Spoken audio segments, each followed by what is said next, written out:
In the 1820s, America became interested in Hawaii after Protestant missionaries began traveling there and acquired sugar plantations, later controlling Hawaii's sugar industry. Other interested parties in the U.S. traveled to Hawaii to make use of the archipelago's supply of sandalwood, trading sugar, and other goods in exchange. American immigrants to Hawaii began to settle down to live here, and America started to focus on expanding, using annexations and economic treaties to take over our lands. Afraid of France or Great Britain's taking Hawaii first, they focusing on annexing my islands as a territory of the U.S. I, Queen Liliuokalani, was forced to sign the Bayonet Constitution, which took away a significant amount of my power and gave a lot more to the white inhabitants of the land.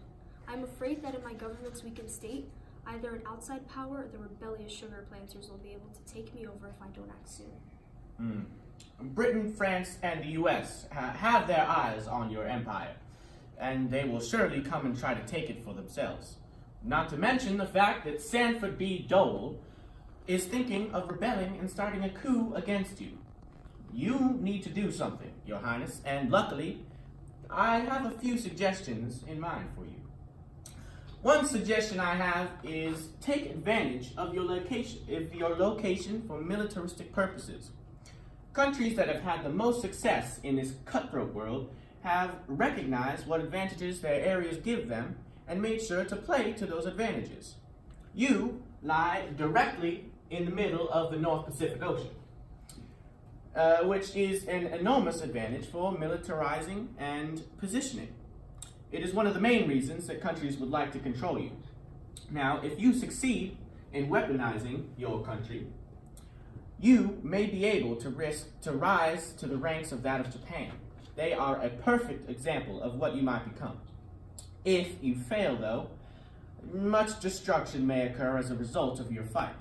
This is a good long-term goal to resist outside powers, but with the internal conflict, this advice can fall short. This is the most high-risk, high-reward option. Now, my next suggestion, Your Highness, is to think about restricting the amount of land that foreigners can own in Hawaii. There are many white planters in the islands. They have a lot of the land, and they have employed a lot of the native Hawaiians of the land. For your country to be economically successful, you need to set boundaries for how much land these foreigners can own.